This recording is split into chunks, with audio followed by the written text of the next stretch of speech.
ഞാൻ ചോദിക്കട്ടെ, അങ്ങനെയാണെങ്കിൽ ഇപ്പൊ നിങ്ങൾ പറഞ്ഞു ഇന്ത്യൻ സപ്ലയേഴ്സിന്റെ അടുത്ത് നിന്ന് എടുത്തു കഴിഞ്ഞാൽ അത് ഓൾറെഡി ഫ്ലഡഡ് ആയിരിക്കും. ഉം.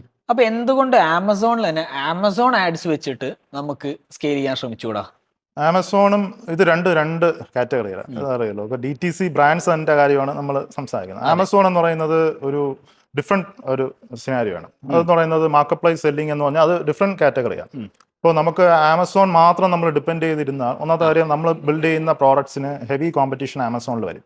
കറക്റ്റ്. പിന്നെ ആമസോണിൽ വരുന്ന കസ്റ്റമർ എന്ന് പറയുന്നത് നമ്മളെ കസ്റ്റമേഴ്സ് അല്ല. ഇപ്പോൾ അത് ആർക്ക് വേണോ ഓവർകം ചെയ്ത് പോവാം. കാരണം അതെ, നമുക്ക് കസ്റ്റമർ അറിയില്ല. ഇപ്പോൾ നമുക്കിപ്പോൾ ഒരു നല്ലൊരു പ്രോഡക്റ്റ് നമ്മൾ ഒരുപാട് 5-6 മന്ത്സിൻ്റെ റിസർച്ചിന് ശേഷം നമ്മൾ ലോഞ്ച് ചെയ്തു. ആ. ലോഞ്ച് ചെയ്ത് നമ്മൾ വലിയ രീതിയിൽ ആമസോണിലൊക്കെയാണ്. ഇപ്പോൾ നമുക്ക് ഓക്കെ സെയിൽ വരാമെന്ന് വിചാരിക്കാം. ഇപ്പോൾ ഇന്ന് ഇപ്പോൾ ജംഗിൾ സ്കൗട്ട് പോലെയുള്ള ആപ്പുകളുണ്ട്. അപ്പോൾ ഒരു സെല്ലറിന് എത്ര പ്രോഡക്ട്സ്, എത്ര സെയിൽ വരുന്നുണ്ട്, അതിൻ്റെ കോമ്പറ്റീഷൻ എന്താണ് എന്നുള്ള കംപ്ലീറ്റ് അനാലിസിസ് അതിനകത്ത് അവര് വരും. കൊടുക്കും. ഇപ്പോൾ മേ ബി ഒരു ഓൾ ഓവർ ഇന്ത്യ നോക്കുകയാണെങ്കിൽ നമ്മൾ ചെയ്ത പ്രോഡക്റ്റ് തന്നെ ഏകദേശം ഒരു 10 വരെ ചിന്തിക്കാന്ന് വെച്ചോ, സെയിം പ്രോഡക്റ്റ്. അവർ നമ്മളെക്കാളും ബഡ്ജറ്റ് ഉണ്ട്, നമ്മളെക്കാളും കൂടുതൽ എക്സ്പാൻഡ് ചെയ്യാനുള്ള ടീമുണ്ട്, എല്ലാം ഉണ്ടെങ്കിൽ അവർക്ക് പെട്ടെന്ന് നമ്മളെ ഓവർകം ചെയ്യാൻ പറ്റും. പെട്ടെന്ന് ഓവർകം ചെയ്യാൻ പറ്റും. അവർക്ക് ചിലപ്പോൾ നമ്മളെക്കാളും പ്രൈസ് കുറച്ച് കൊടുക്കാൻ പറ്റും. അപ്പോൾ അവിടെ ഒരു ഫ്ലഡ് വന്നു, ഒരു സാച്ചുറേഷൻ വന്നു. ഓക്കെ. മാത്രമല്ല ഒരു പെട്ടെന്ന് ഒരു ദിവസം ആമസോൺ പറയണത് നിങ്ങളുടെ പോളിസി നമ്മൾ വയലേറ്റ് ചെയ്തു, സ്റ്റോർ ഡണ്ണായി, അവിടെ കംപ്ലീറ്റ് നമ്മൾ സെയിൽ നിന്നു. ഇപ്പോൾ ഏറ്റവും ബെസ്റ്റ് നമുക്കൊരു ബ്രാൻഡ് ബിൽഡ് ചെയ്യുക. ബ്രാൻഡ് ബിൽഡ് ചെയ്ത് നമ്മൾ ഓൺ പോർട്ടലിൽ നിന്ന് പോവുക. പക്ഷേ ആമസോൺ വേണ്ടെന്നല്ല, ആമസോൺ അതിൻ്റെയോടൊപ്പം നമുക്ക് വേണമെങ്കിൽ ആമസോണും നമുക്ക് ഓൺ ചെയ്യാം, ഫ്ലിപ്കാർട്ട് ഓൺ ചെയ്യാം. അപ്പോൾ അത് ബ്രാൻഡ് സ്റ്റോറായിട്ട് അതിനകത്ത് റൺ ചെയ്യുക. അപ്പോൾ അതിനകത്ത് നിന്ന് നമുക്ക് ഇപ്പോൾ ഞാനിപ്പോൾ ഞാനിപ്പോൾ ഓൺ ബ്രാൻഡ് ഇപ്പം ഞാൻ ബിൽഡ് ചെയ്തുകൊണ്ടിരിക്കുകയാണ്, ഒരു ക്ലോത്തിങ് ബ്രാൻഡ് ബിൽഡ് ചെയ്തുകൊണ്ടിരിക്കുക. അപ്പോൾ അതിൽ ഞാൻ ഇപ്പോൾ എൻ്റെ പോർട്ടലിൽ നിന്ന് മാത്രമാണ്, ഇപ്പോൾ ഷോപ്പിഫൈ എന്ന് പറഞ്ഞാൽ എൻ്റെ പോർട്ടലിൽ നിന്ന് മാത്രമാണ്, ഒരു millercut.com എന്നാണ് എൻ്റെ, മില്ലർകട്ട് എന്ന ഞാൻ ഇപ്പോൾ ഇട്ടേക്കുന്ന ഇതുവരെ എൻ്റെ ബ്രാൻഡാണ്. അപ്പോൾ മില്ലർകട്ട് എന്നാണ് എൻ്റെ പേര്. അപ്പോൾ അത് നമുക്ക് എന്ത് ചെയ്യാം, നമുക്ക് ഇപ്പോൾ ആദ്യം ഷോപ്പിഫൈയിൽ നമുക്ക് നല്ലൊരു കസ്റ്റമർ ബേസ് വെച്ചിട്ട് നമുക്ക് പ്രോഡക്റ്റ് ടെസ്റ്റ് ഔട്ട് ചെയ്ത് നമുക്ക് എങ്ങനെ വേണോ നമുക്ക് ടെസ്റ്റ് ഔട്ട് ചെയ്യാം, പ്രോഡക്റ്റിൻ്റെ കുറച്ചുകൂടെ നമുക്ക് ക്വാളിറ്റി കൊണ്ടുവരാം. അപ്പോൾ അത് നമുക്ക് ചെയ്തതിന് ശേഷം നമുക്ക് വേണമെങ്കിൽ ആമസോൺ ചാനൽ എക്സ്ട്രാ നമുക്ക് തുടങ്ങാം. ഈ ബ്രാൻഡിന്റെ ഒരു ആമസോൺ ചാനൽ തുടങ്ങാം. അതായത് ബേസിക്കലി നമ്മളിപ്പം സ്വന്തമായിട്ട് നമ്മളെ ഷോപ്പിൽ ഇട്ട് വെക്കുന്നു, അത് കഴിഞ്ഞിട്ട് നമ്മൾ നെസ്റ്റോയിലോ ലുലുവിലോ വിൽക്കുന്ന പോലെ ആമസോണിൽ ഒരു ചാനൽ തുടങ്ങാം. അത് ഒരു ചിലപ്പോൾ നമുക്ക് ഡയറക്റ്റ് ആയിട്ട് നമുക്കൊരു $100 നമ്മുടെ സ്റ്റോറിൽ വരെയാണ്. ആമസോണിലും കൂടെ വന്നു കഴിഞ്ഞാൽ ചിലപ്പോൾ ആമസോണിൽ ഒരു 20-30 ഓർഡേഴ്സ് നമുക്ക് എക്സ്ട്രാ വരും വിത്തൗട്ട് അഡ്വർടൈസ്മെന്റ് കോസ്റ്റ്. ആ പ്രോഡക്ട്സിന്, ആ വരുന്ന ഓർഡേഴ്സിനെ നമുക്ക് നമ്മളുടെ ഈ താങ്ക് യു കാർഡിൽ നെക്സ്റ്റ് പർച്ചേസിന് 20% ഓഫ് എന്നൊക്കെ വെച്ചിട്ട് നമുക്ക് അതിനകത്ത് കൂടെ കൊടുക്കാം. അതെ, അത് എന്താ പറയുക, ഡയറക്റ്റ് വാങ്ങുന്ന ആ ആമസോണിൽ നിന്ന് വാങ്ങുന്ന കസ്റ്റമേഴ്സ് ആ ടാഗ് അവർക്ക് കിട്ടും.